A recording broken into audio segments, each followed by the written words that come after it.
Welcome back to Rainy Bonsai. I'm your host, Jamie. Today I'm here with my friend Josh Stewart. We're sitting here in his backyard and enjoying a beautiful spring day.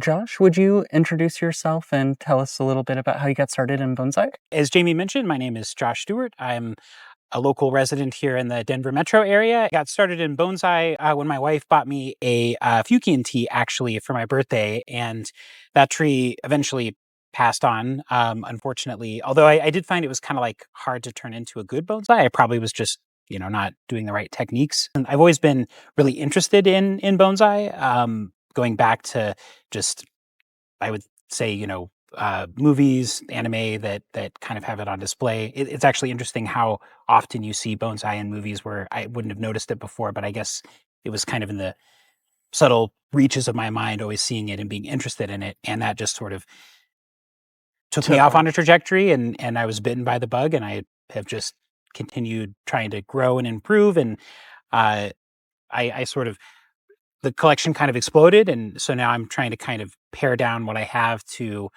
a more manageable, smaller set of trees that I like working on, but are sort of fewer trees, higher quality. Correct me if I'm wrong, but you've been practicing since 2020, right? That's right. Yeah. So I got into it just about the time my son was born, and it was actually a surprisingly nice reprieve from the pandemic that was happening at the time. Yep. My son has asthma, so we were a little bit more cautious with going out, particularly until he kind of built up his immune system. So I remember looking at some beginner bonsai books. uh, for example, like Peter Chan's bonsai Bible. I've changed kind of my like where I go for bonsai education, but I remember being so blown away by all of the trees and the descriptions of what could be a bonsai. I started about the same time in 2021, and I think you can probably relate with this. Finding that knowledge here in Colorado was maybe easier than some other areas. Yes. Because we've got the Rocky Mountain Bonsai Society here, which is just really prolific with their educational programs and community outreach. Yep. So I'm glad that you found them too, because I was searching for every scrap of knowledge I could find and having a hard time Yeah. before I found the club. Yes. Yeah. Yeah, and it's hard to know what is gonna work well in your environment, and I feel like, going back to some of those first bonsai books, if it's somebody like in the UK, it's hard to at times apply that knowledge to Colorado, where it's hot, windy, dry, and so things like certain species do well, certain species don't. Certain species can do well if you have the right, kind of conditions, and I think RMBS had that kind of structured knowledge or contextual knowledge that helped frame what works well here versus what doesn't. Right, and, something that I think is really fascinating, is there's lots of things locally we do Mhm. that you can't do bonsai in Colorado without doing, Yes. but you go outside of here and, "Oh, why do you have that much moss on your trees?" "That Yeah, looks bad." It's like, "Well, otherwise I'm watering 4 times a day, I need that protective shell." definitely, there's places that don't use as much sphagnum on top, and I feel like that helps, at least here, cushion the, kind of, cycle of wet, dry. It Mhm. helps maintain kind of a better consistency. So, I think there's definitely a nuance to the education and the knowledge that make it better for being successful here, but there's definitely a lot of like books that can help you understand like what's possible. And distinguishing between the two is hard when you're first starting out. Yeah. So you had mentioned the book by Peter Chan. Was there another one that you thought was really impactful for your course as an artist? Since then, there's definitely been, I would say like the Bonsai Today books have been helpful. I would say using like Mirai Live was something that was really helpful. I did take a like day-long intensive with Harold Sasake, which was Mhm. really helpful and helped kind of ground and it originally got me kind of connected to RMBS and Todd, our internationally known artist that's based out of Denver. I find it funny that you also started with Harold Sasaki. I did as well, but did you know that he was Ryan Neal's and Todd's first teacher as well? Yeah, I've heard. I've heard, and actually, when we started some of the work under One Tree that I think we'll talk about, I know Ryan was mentioning driving down from the mountains to work with Harold, and then Harold had actually, he had mentioned that he helped, you know, educate and kind of train Todd early on. And that's how I found First Branch was basically through Harold's recommendation because I was asking like, do you teach classes regularly? Do you do intensives? And his description was that he was, sort of scaling back, but Todd was sort of pushing the needle on what was possible here in the local context. And so that's kind of what connected me to First Branch was a recommendation from Harold. Hey, bonsai enthusiasts! We'd like to take a moment to thank our new sponsor, Mirai. Supporting this channel is easy. Just check out the affiliate link below. Now, we're especially excited to talk about Mirai's inspiring new nonprofit, the One Tree Project. Their mission is to connect people with nature through bonsai, fostering a bond between a single tree and its caretaker, with the vision of conserving forests and ancient trees worldwide. The One Tree Project is looking for passionate volunteers to help build a youth program and spread the word. Want to learn more or lend your support? Check out the link below. Let's grow this movement together, one tree at a time.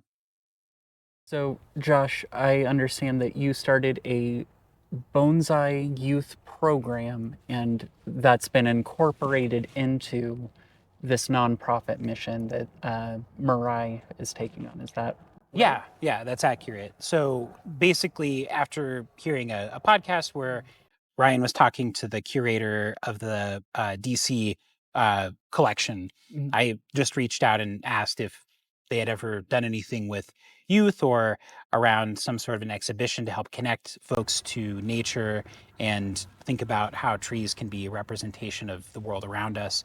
And thankfully, surprisingly, Josh Porter at Mirai had said, "Well, that's a great idea. We've had some thoughts about that, but if you're interested in collaborating, let us know." And I said, "Yeah, I definitely am." And I've been thinking about, in particular, connecting youth to bonsai as a vehicle for connecting them with nature. We spend a lot of time on screens these days, and so I thought that could be a good outlet.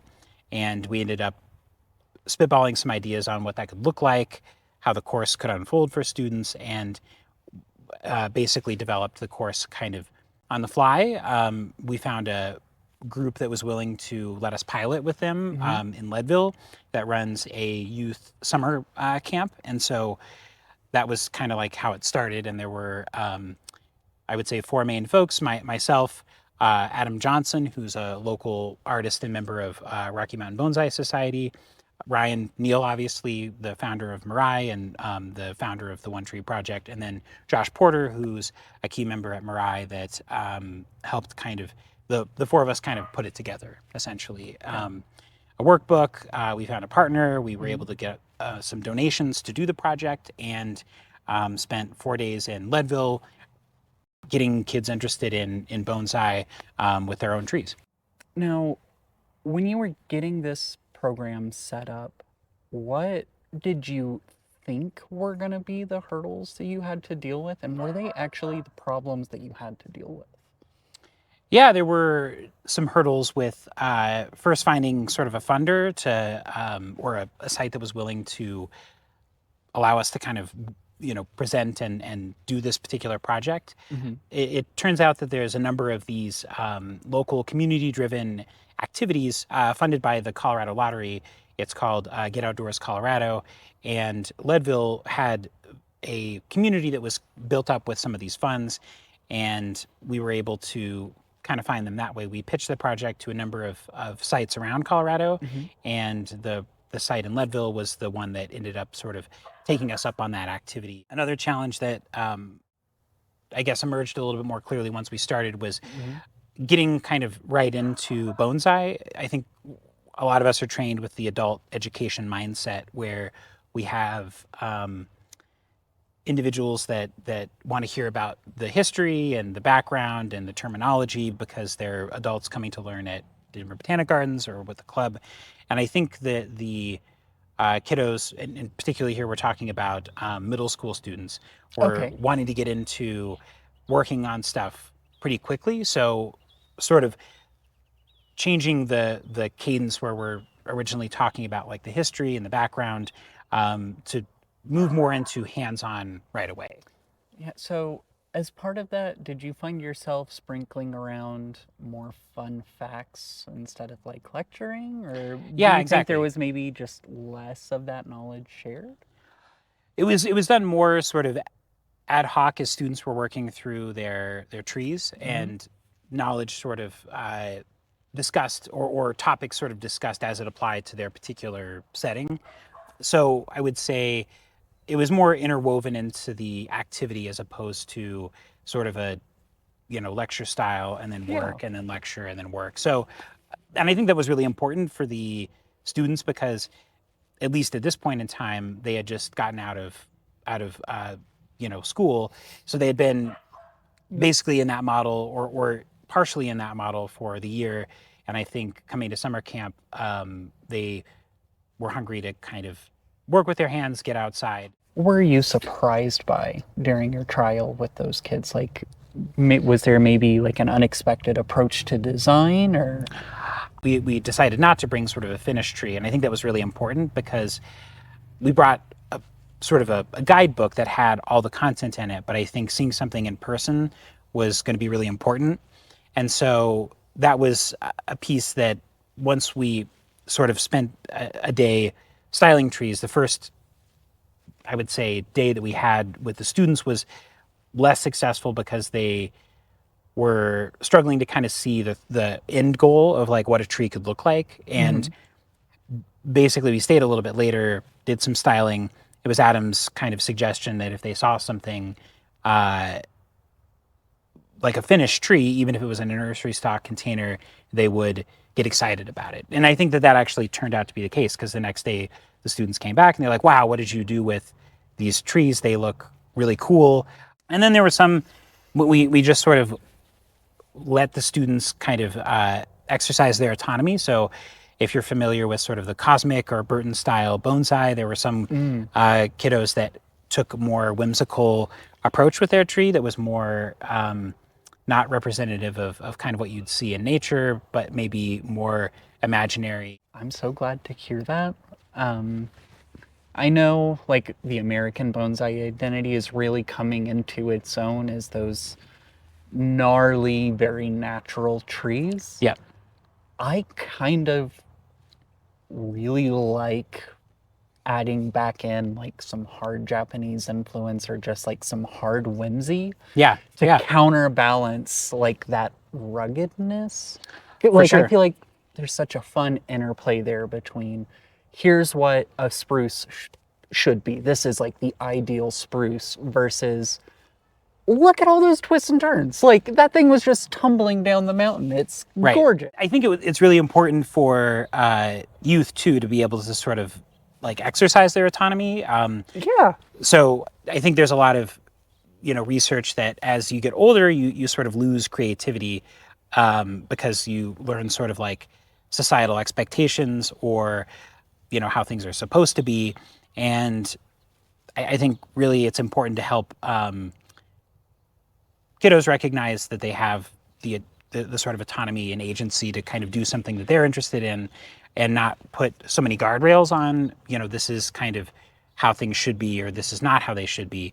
Definitely, they had questions about like, how could I do this or how could I do that? And I think that's where the knowledge is really helpful. Hmm. But it was really important to kind of let them drive the decision making process and exercise their interest and agency in what a tree means to them. So when you say that, um, one thing I'm kind of really picking up on is that as you try to expand out this program, being really selective about instructors is going to be important. Because, like, as Yeah, much as I love the bonsai community, we can be kind of really rigid, discouraging butt faces sometimes. that is true. And I don't think that's what we want to expose those kids to because there is space for that high level feedback. But There is, yeah. but we don't want to invite someone who wants to get into the nitty gritty, technical, here's how it's done, Right. when it's about building that relationship between the next generation and the Yes. Yeah. tall silent ones. Yeah. Yeah. And I think that was sort of post mortem after the class, which I do think was successful.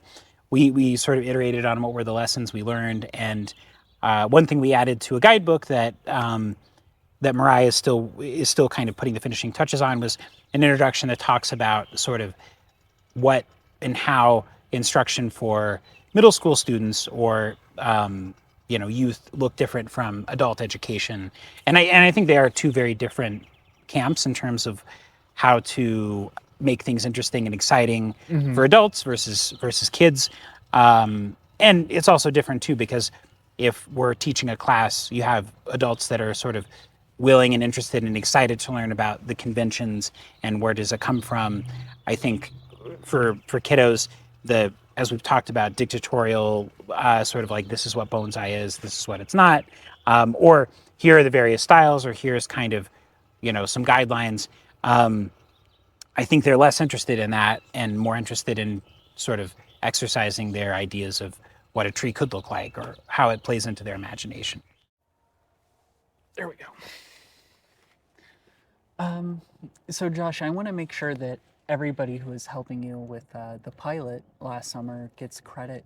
Yeah, Who all for sure. was there? I know you said it was Adam Johnson and who else? Adam Johnson, Adrian Martinez, myself, we went up to Leadville, and as I mentioned before, kind of the project started with Adam, myself, Josh Porter, and Ryan. And then once we were facilitating the class, Adrian volunteered his time to come up and help for 4 days. And so by the end, it was five of us that were really, kind of making it work. But Ryan and Josh were still in Oregon, and we were kind of updating them with challenges and successes along the way. So definitely a team effort. And then again, with donations, it otherwise wouldn't have been successful. Before I let you go, can I ask if you have any pearls of wisdom you'd like to share with our viewers, maybe who are newer to bonsai? Yeah, don't get discouraged by mistakes or challenges. I feel like everybody ends up having a tree, unfortunately, that dies in their collection. It could be early on, it could be later. It happens to everybody, and so don't get discouraged if the first tree you've had, or if you had one years ago that died. I think a lot of stuff that gets sold at garden centers or that gets sold at like big box hardware stores, sometimes it's already dead when you get it, and so Yeah.